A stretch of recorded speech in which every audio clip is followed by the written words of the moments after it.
But also, there's a section of South Sudanese who subscribe to the belief that the problem of South Sudan is actually the two men, or both men, Machar and President Kiir.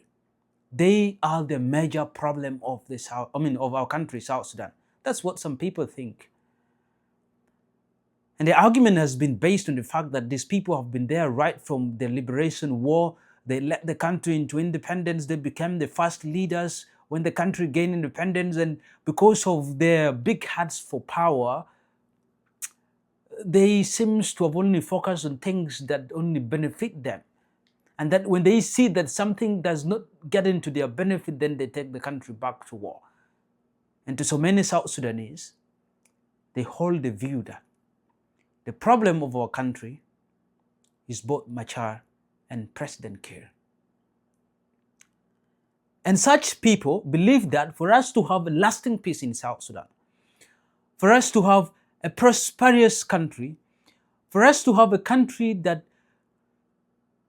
can have a vision and catch up with the rest of the world, both men, Machar and President Kiir, have to exit the political space.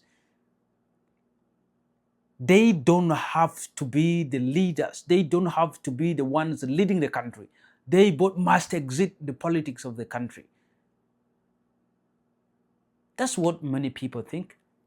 That for us to have a lasting peace, for us to have a country where every South Sudanese is proud of, we must have the two men exit the political space and give space to the new crop of leaders or politicians who probably are still, who have the capacity, who have the ability and the skills to do things or to make things right, but they don't have the opportunity to take or to occupy these positions.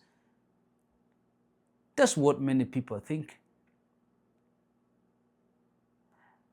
And people who subscribe to this thought, they hold the view that if President Kiir and Vice President Machar have to exit the political space, then they have to exit with all these veteran and senile politicians who masquerade themselves as the liberators of our country.